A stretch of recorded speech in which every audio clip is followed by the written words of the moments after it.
ओम साई राम। सबसे पहले हमारे बाबा के वार की शुभकामनाएं सभी को। पूरे हफ्ते हम आज के दिन का इंतज़ार करते हैं, हम सभी डिवोटीज़। आज मैं आपके लिए बाबा की एक ऐसी लीला का वर्णन करने जा रही हूँ जिससे आप सबका विश्वास जो है वो और भी दृढ़ होता चला जाएगा बाबा के प्रति। बाबा की लीला जो है वो अपरंपार है। कब क्या हो जाए हमें कुछ नहीं मालूम। हमें तो बस उनके ऊपर पूरी श्रद्धा रखनी है, सरेंडर कर देना है अपने आप को, और जिसे कहते हैं ना समर्पण करना, वो करना है हमें। फिर हमारे बाबा अपने आप ही जो हमारी सिचुएशन होती है वो अपने आप संभाल लेते हैं आगे होकर। हमें अपने आप कोई घबराने की ज़रूरत नहीं, अपने आप काम रहकर हमें अपना काम करते रहना है।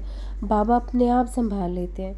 तो ऐसे ही एक डिवोटी हैं जिनकी मैं यहाँ बात करने जा रही हूँ, जिनको बाबा पर पूर्ण विश्वास था, पूर्ण विश्वास है। उनके साथ अच्छा हो बुरा हो, वो बस यही कहती हैं कि सब बाबा की मर्ज़ी है। उनकी ज़िंदगी में सुख आए दुख आए, उनका विश्वास जो है कभी कम नहीं होता। कोई भी सिचुएशन है लाइफ की, उनके विश्वास को हिला नहीं पाती, उनके विश्वास को डगमगा नहीं पाती, क्योंकि उन्होंने बाबा के प्रति समर्पण कर दिया, बाबा को अपना समर्पण कर दिया है। वो जो करेंगे हमारे भले के लिए ही करेंगे। तो चलिए मैं एक मिरेकल जो है आपके साथ, जो उनके साथ रिसेंटली ही हुआ है, उनका एक्सपीरियंस मैं शेयर करने जा रही हूँ आप लोगों के साथ। जो उन डिवोटी के साथ हाल ही में ही हुआ है, बाबा का एक चमत्कार। गुड़गांव में वो डिवोटी जो है जॉब करती हैं, काफ़ी अच्छी पोस्ट में है वो। हुआ यूँ था कि उनके जो बेटा है, उनका बेटा है, वो 12th का रिज़ल्ट उनका आ चुका था। जैसे कि सभी पेरेंट्स और बच्चों को टेंशन होने लगती है कि 12th के बाद क्या करना है, कहाँ जाना है, क्या चीज़ किस स्ट्रीम में जाना है, कि 12th के बाद कहाँ एडमिशन होगा, कौन से कॉलेज में जाना है। ये सब सभी के दिमाग में ये टेंशन चलती रहती है आफ्टर 12th। आजकल जो है कंपटीशन भी बहुत हो चुका है, सभी करियर ओरिएंटेड हैं, बच्चे से लेकर बड़े तक। तो जो वो डिवोटी हैं वो अपने बेटे का एडमिशन कराने गई थी इंजीनियरिंग कॉलेज। तो वो काफ़ी वेटिंग के बाद उनका नंबर आता है, तो वो जाते हैं ऑफिस में, अंदर जाते हैं काफ़ी देर बाद, लेकिन वो बहुत ही निराश हो जाते हैं क्योंकि उनके बेटे का वहाँ एडमिशन नहीं होता।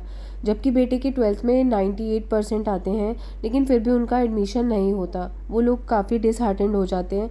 लेकिन वो डिवोटी मन ही मन में कह रही होती है बाबा से कि बाबा की ही मर्ज़ी है, ये कोई बात नहीं।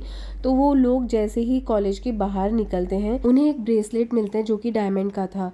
वो उसे उठा लेते हैं। पहले उन्हें लगता है कि शायद ये आर्टिफिशियल है, किसी का गिर गया होगा, बट लेकिन वो जब देखते हैं कि वो तो असली डायमंड का था, और वो उसकी जो कि वैल्यू थी 14-15 लाख की वैल्यू थी।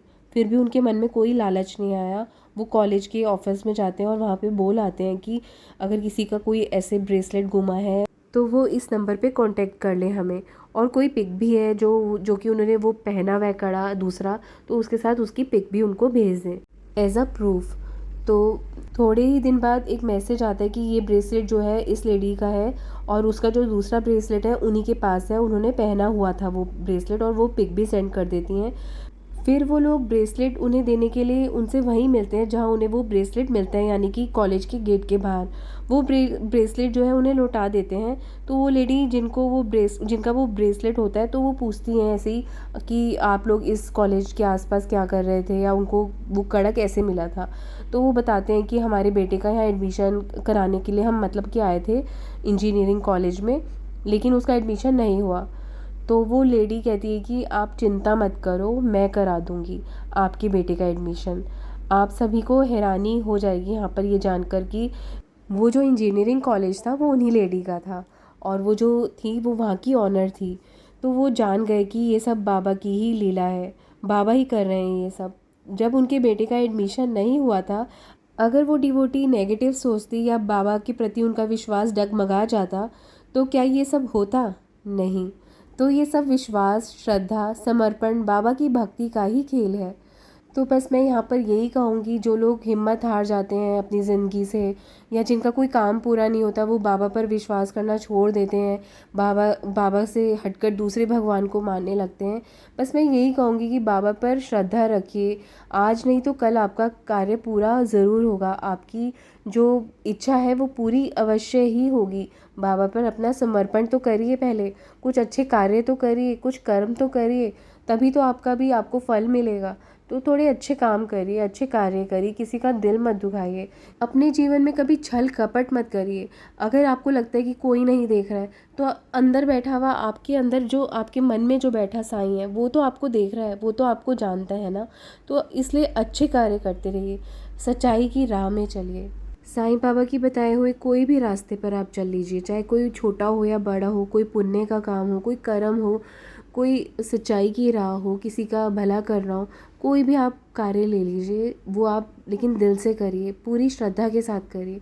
तो आपको पता भी नहीं चलेगा कि आपके जो सपने हैं कब पूरे कर देंगे बाबा, आपको खुद भी नहीं पता चलेगा। अगर आप इनमें से कुछ भी नहीं कर सकते, तो सिर्फ ये करिए कि आप किसी का बुरा मत करिए, तो इसमें भी बाबा आपसे बहुत प्रसन्न हो जाएंगे। बस आज के लिए इतना ही। श्रद्धा सबूरी रखना, बाबा आपकी भी मनोकामना पूर्ण करने जल्दी ही आ रहे हैं। ओम साई राम, जय साई राम।